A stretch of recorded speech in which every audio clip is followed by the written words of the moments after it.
एक बच्चे को दिखाया जाता है जो कि 20 साल पहले मर चुका होता है, परंतु पुनर्जन्म लेकर एक बच्चे के रूप में आ जाता है। वह सीधा आते ही पहला काम एक साइबर कैफे में जाता है जिसमें कि नेट और कंप्यूटर दोनों की उपलब्ध होती है। वह कंप्यूटर थोड़ी देर के लिए उतार लेता है और अपनी बीती हुई यादों के साथ एक गाना लिखता है। वह गाना खत्म होने के बाद में एक फेमस सिंगर या म्यूजिक डायरेक्टर जो लून को भेज देता है और जो लून बोलता है कि यह गाना सेम की सेम मेरे टाइप का है, जैसे ही मैं लिखना चाहता हूँ यह गाना वैसे की वैसा है। यह बोलकर वह उस गाने के जिसने सेंड किया उसके बारे में पता लगाने की कोशिश करता है। और दूसरे सीन में उस लड़के को दिखाया जाता है जो कि याद कर रहा होता है कैसे उन दोनों धोखेबाज साझेदारों ने उसके पिता से मेहनत करवाई थी और वह रेस्टोरेंट अपने हड़प भी लिया था और सारा खर्च अपने पिता को ही चुकाना पड़ता है। यह याद कर कर वह छोटा लड़का बहुत ज़्यादा वो होता है और अपने पिता को लेकर उसके घर पर ले जा दोनों साझेदारों को घर पर ले जाता है। तभी साझेदारों की बहन को दिखाया जाता है जो कि सोने के गहने पहनकर बाहर चली आ रही थी। फिर वह छोटे लड़के के पिता बहुत ज़्यादा हैरान होते हैं। तभी वह साझेदार दोनों उनको देख लेते हैं और उनको बोलते हैं कि आराम में धैर्य रखो, ये सामान हमारा ही है। परंतु वह छोटे लड़के के पिता बोलते हैं कि ये सामान मेरा है, मेरे सामान से तुम ऐसे कर रहे हो।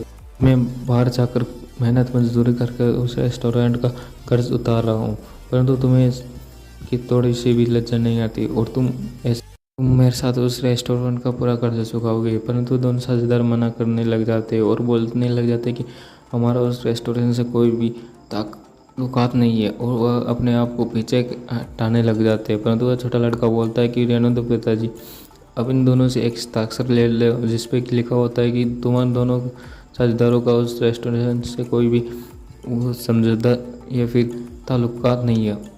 तभी उस बच्चे को दिखाया जाता है जो अपने पिता के साथ खाना खा रहा होता है और बोलता है कि आप ऐसे ही मेहनत करो और रेस्टोरेंट और भी ज़्यादा आगे बढ़ेगा। वह छोटा बच्चा सोचता है कि मुझे कुछ ना कुछ करना पड़ेगा, रेस्टोरेंट को ट्रेंडिंग के लिए मुझे और बहुत कुछ करना होगा। अभी सबसे पहले तो मुझे स्टाफ को ट्रेन करना होगा और उनको मैनर्स सिखानी होगी कि कैसे क्या सर्व करना चाहिए। तभी दूसरे सीन में उनको स्टाफ को दिखाया जाता है और बाहर बहुत सारे भीड़ लगी होती है और उनकी कमाई प्रतिदिन 1000 रुपये से अधिक होने लग जाती है और वह रेस्टोरेंट ट्रेंडिंग में आने लग जाते हैं। वो दूर दूर से लोग वहाँ खाना खाने के लिए आने लग जाते हैं। तभी वह बच्चा बोलता है कि अब हमारी सभी प्रॉब्लम्स दूर हो जाएगी।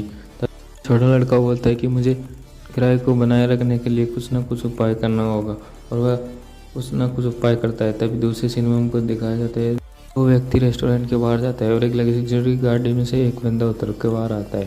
तभी हम उस लड़के के पिता को दिखाया जाता है जो उनका वेलकम कर रहा था। तभी वह दोनों साझेदार वहाँ पर आ जाता है और अपने हिस्से की